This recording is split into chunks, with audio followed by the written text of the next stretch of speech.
welcome, and thank you for joining me tonight. Let's begin by setting aside the stress of the day, letting the modern world grow quiet, as we take a long, slow journey, far back in time. A time of wind and salt, of iron nails and rising fog, of silent forests and slow, steady labor. You've heard of the Vikings, no doubt, those fierce sailors of the north, with dragon-headed ships and tales of conquest. But tonight, we won't chase legends or recount raids. Instead, we'll step quietly into the background, into the life of the people behind the sails, the ones who carved the hulls, who braved splinters and frostbite, and built the vessels that made the Viking world possible.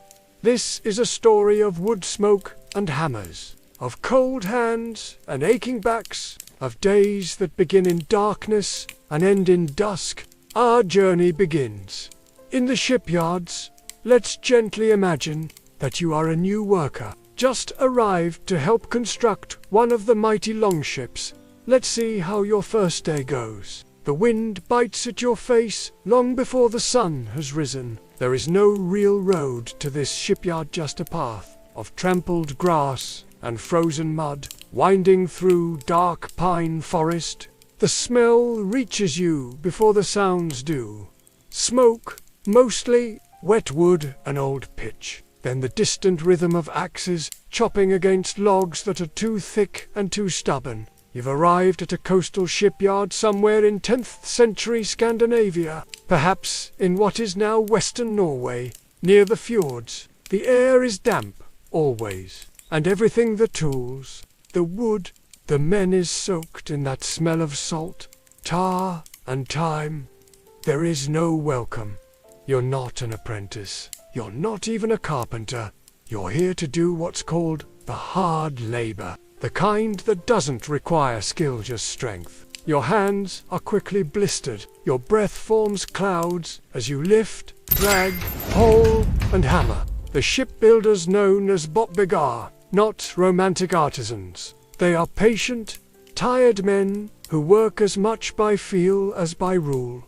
They eye each log and nod or frown without explanation. If it's not the right kind of pine, they send you back into the woods. There's no sawmill here. The trees must be felled by axe, trimmed by hand, and dragged, often with ropes and animal help, back to the yard. This alone could take days. You slip in the mud, the oxen complain. The log is heavier than it looks. It always is. The first thing you learn is that nothing is straight. A Viking ship is not built from boards nailed to a flat skeleton. It is clinker-built, each overlapping plank curved and carved to fit precisely into the last. Like scales on a fish, there are no shortcuts. The oak for the keel was selected seasons ago and has been slowly drying, waiting. It must be just right, no warping, no knots. One bad piece, and the whole hull could split when it strikes the open sea.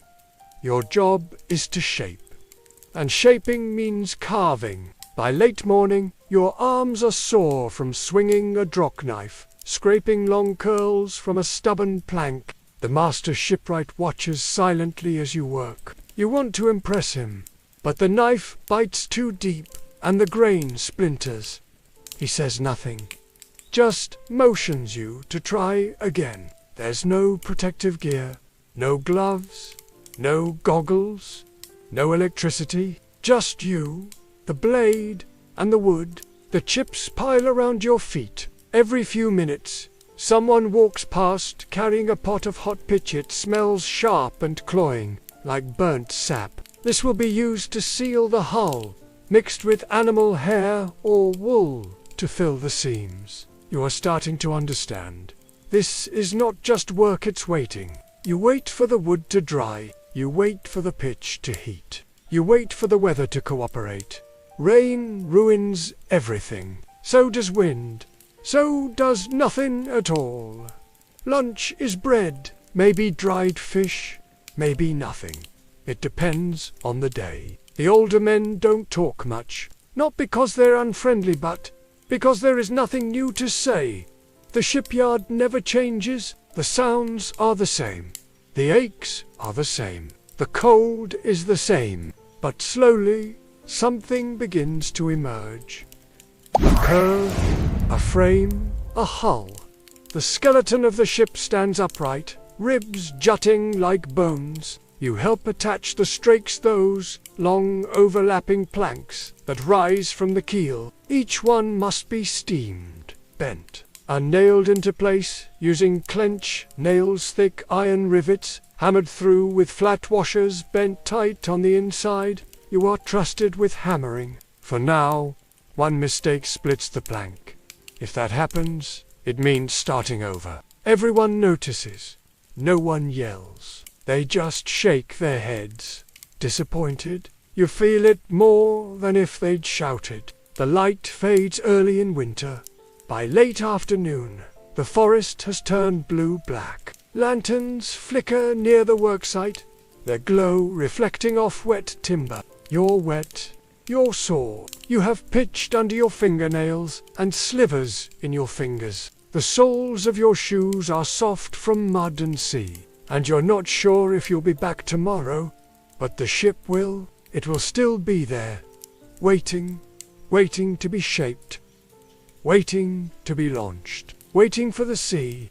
The wind has shifted, now not the sharp, frozen gust of the shipyard, but a broader breath, full of salt, stories, and strange horizons. Let's move from the wood chips and frost of construction to the boundless sea, and one woman who sailed further than any Norse soul of her time. Her name was You may not have heard of her. History tends to dim the voices of women who crossed oceans before maps could capture them. But tonight, in the hush of our shared quiet, we will follow her slow and daring journey across the North Atlantic, into lands no Norse had ever seen. She was born around the year 980, in Iceland, a harsh land, not cruel, perhaps, but blunt.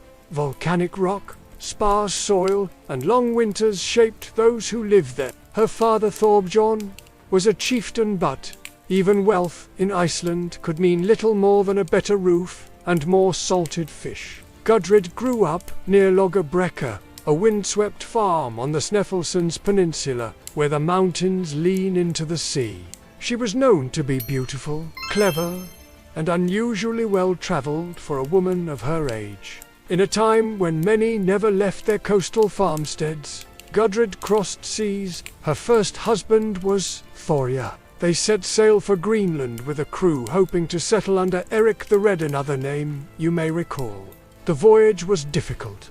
Storms and sickness, cold that reached into the bones.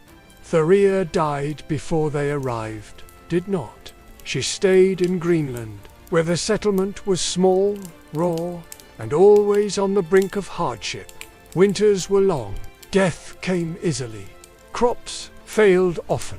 Still, she remarried to Thorstein, son of Eric the Red, brother to Leif Erikson, a family of explorers. They dreamed of sailing west further than Greenland, a land Leif had glimpsed on an earlier voyage.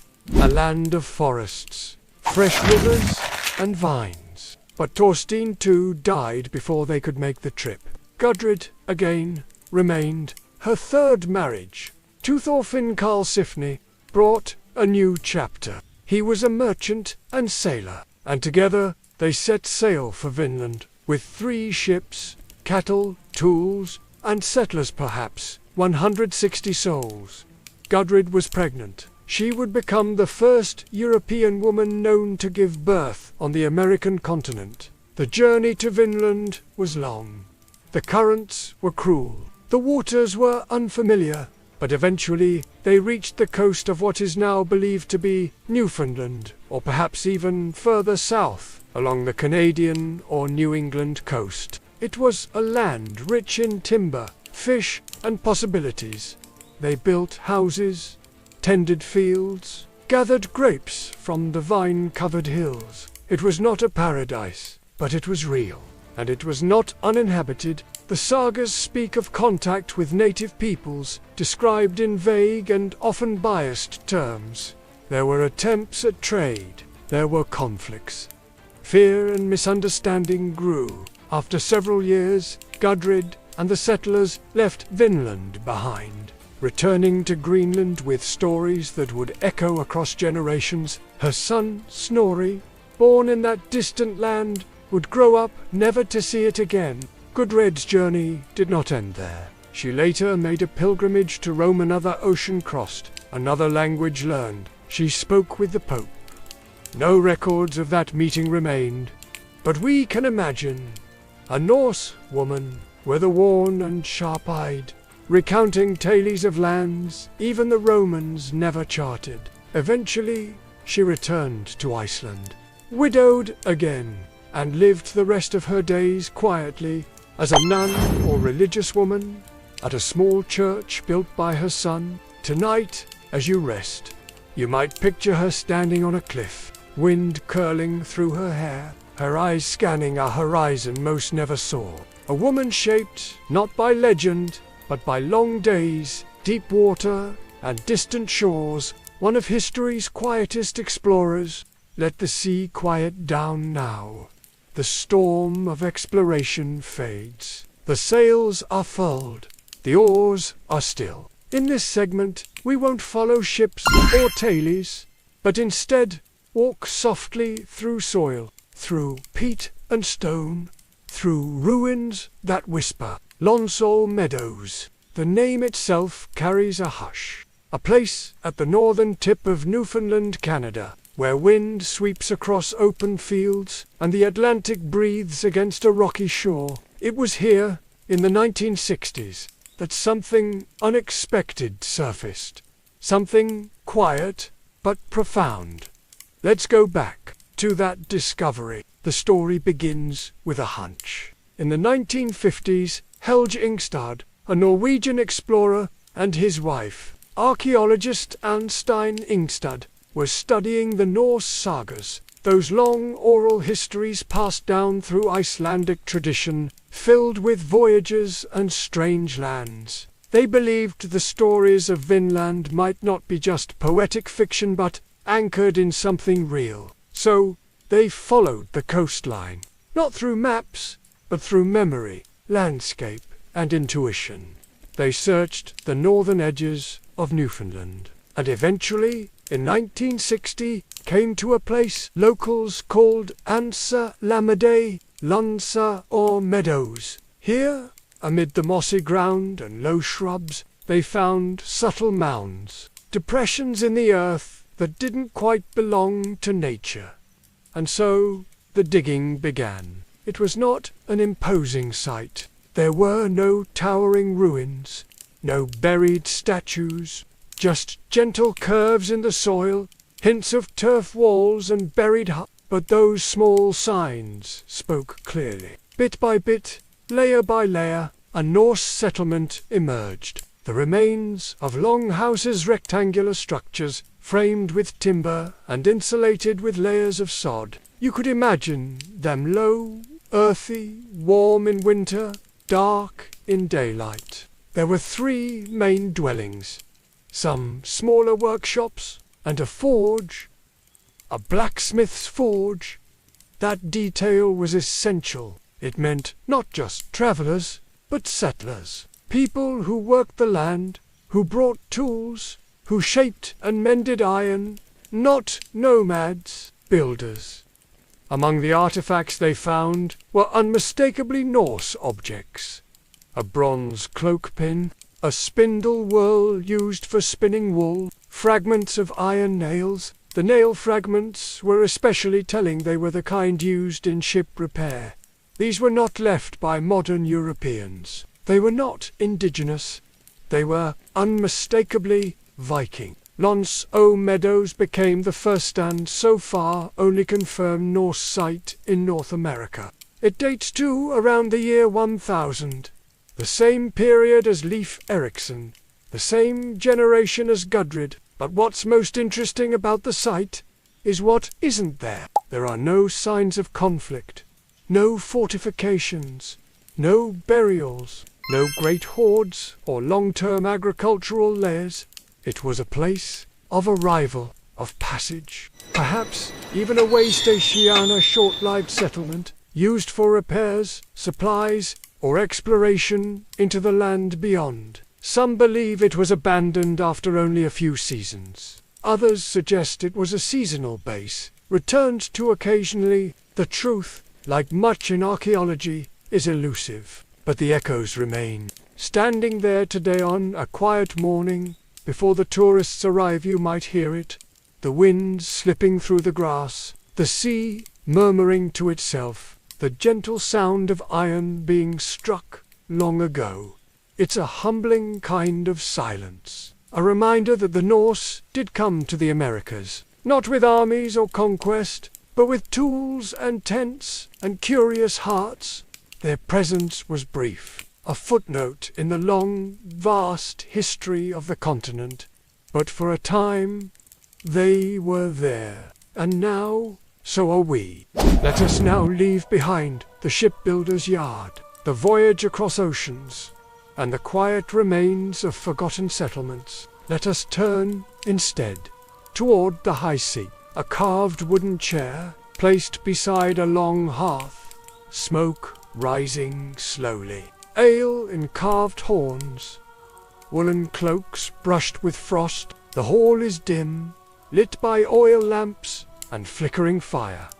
And at the far end sits the chieftain. In Viking society, power did not come from crowns or castles. It came from something more subtle, and yet more demanding. It came from reputation, from memory, from loyalty, carefully built and constantly tested. Let's step slowly into the life of a Viking Gogier. Unlike the rigid monarchies of medieval Europe, Norse leadership was decentralized. Each region, especially in Iceland, was governed by a network of local chieftains. These men were not kings, but they wielded significant influence. Power, for them, was not inherited blindly. It was earned, maintained, and at times lost. A chieftain's authority stemmed not from armies but from alliances. He had to be generous, persuasive, and always visible. The heart of his power was his feasting Hala Longhouse, where he entertained followers, held meetings, and demonstrated his worth. These feasts were not simply for pleasure. They were political performances, displays of wealth and status. Meat was shared liberally, boiled lamb, seal, dried fish, bread, butter, and beer flowed steadily. Musicians played softly. Skalds or poets recited verses of ancestors, heroes, and gods. The better the feast, the more respected the chieftain. Obligations were everything. In return for loyalty and service, the chieftain provided protection, gifts, and legal representation. If you had a dispute over land, livestock, or insult, it was your chieftain who would argue your case at the local thing or assembly. But if he failed to defend you, if he was stingy or silent, you could change allegiance. In that sense, Viking leadership was fragile, fluid. Every feast, every poem, every gift, given or withheld, mattered. And so, the chieftain worked constantly. Behind the dignity of his long cloak and silver-ringed arm lay the anxiety of constant balance. Too weak and you'd be abandoned. Too strong, and others would plot against you. Wealth helped. A powerful chieftain had farms worked by tenants. He owned ships. Sometimes he launched raids not as a bloodthirsty leader, but as a strategic choice. Raiding brought prestige and silver, which could be shared with followers. But even raiding was a delicate tool. A chieftain who raided recklessly or brought home nothing lost face. Reputation was currency, and so was poetry. A skald's verse could elevate a leader's name across valleys and generations. Chieftains kept poets close. They commissioned sagas and song. Their deeds were shaped in meter and myth, often long before they were carved in stone. In Iceland, where kings did not rule, the Thing served as the people's court. Here, the law was spoken aloud each year by a law speaker, and disputes were settled in vast outdoor assemblies. The chieftain, in this space, had to be a persuader, not a dictator. If a neighbor's sheep wandered into your pasture, or if a family feud turned violent, it was the chieftain who stood between you and chaos. To hold power was to hold people together, and when chieftains died, their bodies were often buried in ship-symbolic vessels to carry them to the next world. The grave goods placed around them told their story.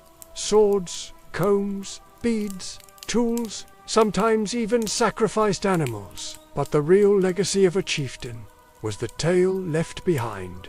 And tonight, you've stepped into one such tale. A world where power did not scream, it whispered, through firelight, through feast, and through story. And now, we drift quietly back. From the edge of the North Atlantic, the hammer has stilled. The fire in the longhouse burns low. The sails have furled, and the night settles gently over the sea. You have traveled far tonight. Not through glory, but through grit.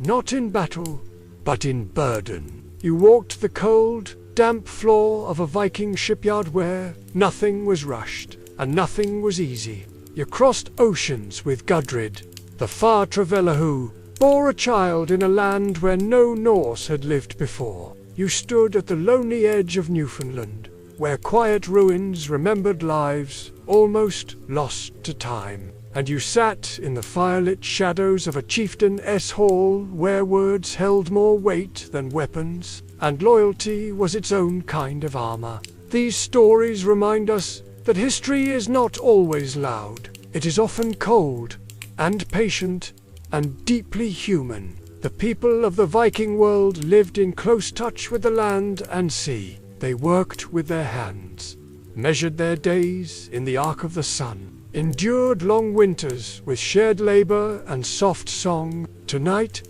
as you lie in stillness, remember, you do not need to shape oak by hand. You do not need to watch the horizon for returning sails. You do not need to trade your loyalty for protection.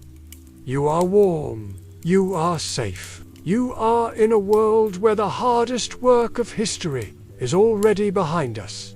Let the echoes fade now. Let the embers dim. And let sleep carry you gently. Like a ship on a quiet tide. Good night.